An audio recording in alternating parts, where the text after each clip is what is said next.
Hello everyone. So JEE Mains 2025 का question है जो कि बेस्ड है कॉम्प्लेक्स नंबर पे। क्वेश्चन क्या है? The number of complex numbers z satisfying mod z is equal to 1 and mod z upon z bar plus z bar upon z equal to 1। साथ में दिया हुआ है argument of z belongs to 0 to 2 pi is.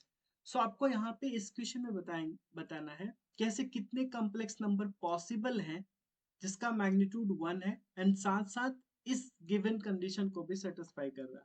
मतलब एक ऐसा complex number आपको बताना है जो इसको एंड इसको इन दोनों को सेटिस्फाई करे, साथ साथ उसका आर्गुमेंट 0 से 2 पाई के बीच में होना चाहिए। ठीक है, ओके। सबसे पहली चीज आपको यहाँ पे दी हुई है कि mod z is equal to 1, right. Mod z is equal to 1।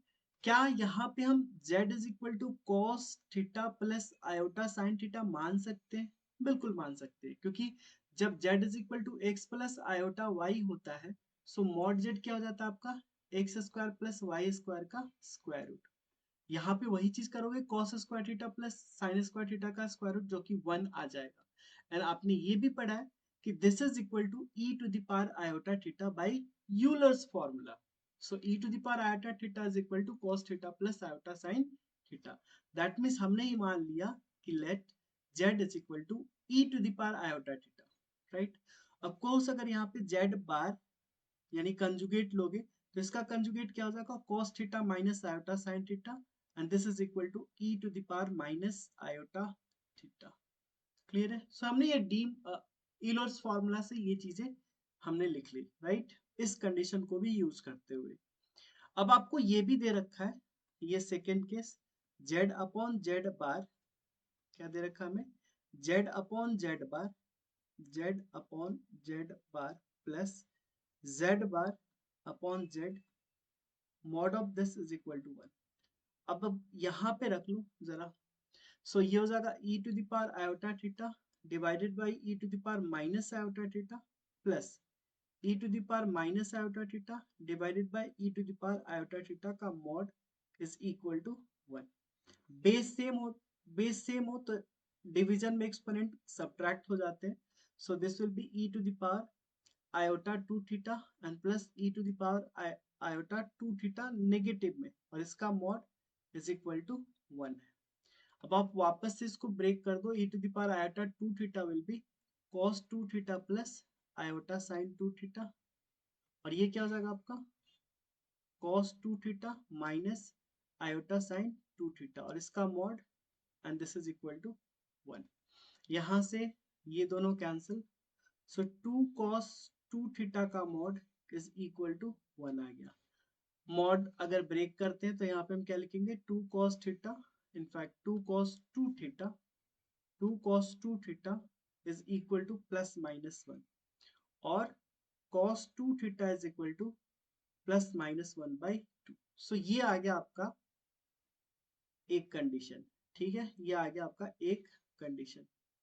Okay, अब आपको यहां से आपको दो केसेस मिलेंगे, एक तो cos 2 theta equal to 1 by 2। तो केस फर्स्ट ले लेते हैं एक बार, जब हमने cos 2 थीटा का वैल्यू प्लस 1 बाई 2 लिया, राइट। आपको यहाँ पे दे रखा है कि थीटा जो होगा 0 से 2 पाई के बीच में, तो ऑफ कोर्स अगर यहाँ से 2 थीटा देखोगे तो ये 0 से लेकर 4 पाई के बीच में होगा। अब 0 से लेकर 4 पाई के बीच में आपको 2 थीटा का वैल्यू फाइंड आउट करना है, जिसके लिए 1 बाई 2 होगा, right.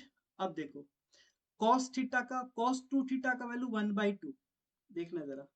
cos 2 theta is positive, तो किसमें पॉसिबल है? एक इसमें है और एक इसमें पॉसिबल है। मतलब अगर एक साइकिल में बात करें तो कितने वैल्यू पॉसिबल है? दो, दो पॉसिबल है। बट हमें 0 से 4 पाई में जाना है, तो 0 से 4 पाई में दो और ऐड हो जाएंगे। मतलब टोटल यहां से आपको कितने मिलने हैं? 4 solutions. No need to find the solutions, यहाँ पे आपको सॉल्यूशन फाइंड आउट करने की जरूरत नहीं है, क्योंकि आपसे कॉम्प्लेक्स नंबर नहीं पूछा गया है, आपसे पूछा गया कि कितने कॉम्प्लेक्स नंबर पॉसिबल है। तो यहाँ से आपको चार, दैट मीन्स अगर यहाँ से आपको चार डिस्टिंक्ट थीटा मिलेंगे तो यहाँ से आपको चार कॉम्प्लेक्स नंबर मिल गए, यहाँ से आपको 4 कॉम्प्लेक्स नंबर मिले। आप चाहो तो ग्राफिकली भी देख सकते हो, cos 2 theta equal to 1 by 2। तो ऑफ कोर्स अगर आप cos थीटा का अगर आप ड्रॉ करोगे cos 2 थीटा का कुछ ऐसा होगा, है ना।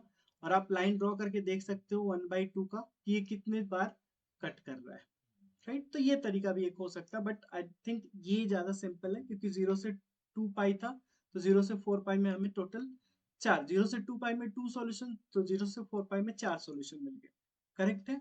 अब जब केस 2 लेंगे, केस 2 लेंगे जो कि आपका cos 2 theta is equal to -1/2 है।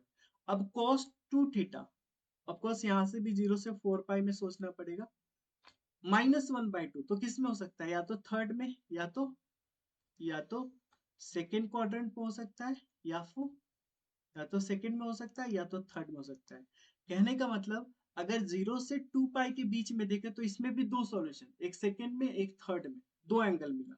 और क्योंकि 0 से 4 पाई तक हमें चेक करना है तो एक बार और घूमना पड़ेगा, एक बार और अगर घूम लिए तो दो सॉल्यूशन और, मतलब 4 सॉल्यूशन यहाँ से भी मिल रहा है, राइट। डिस्टिंक्ट 4 सॉल्यूशंस यहाँ पे भी मिल रहे हैं, आपको इधर से भी मिल रहे हैं, तो टोटल कितने हो गए। So total possible number of complex number कितने हो जाएंगे। So this is equal to 8, 4 उधर से 4 इधर से, तो 8 will be the final answer. आप देख पा रहे होगे option A will be correct, right. I hope आपको ये सॉल्यूशन अच्छे से समझ में आ गया होगा, बहुत ही बेसिक सा क्वेश्चन था, बट यस आप यहाँ पे z is equal to x plus iota y मानकर भी सॉल्व कर सकते हो, तो आप एक बार से ट्राई करो। सो यस, इस वीडियो में इतना ही, फिर मिलते हैं आपसे नेक्स्ट वीडियो में और भी इंटरेस्टिंग क्वेश्चन के साथ, तब तक टेक केयर, थैंक यू।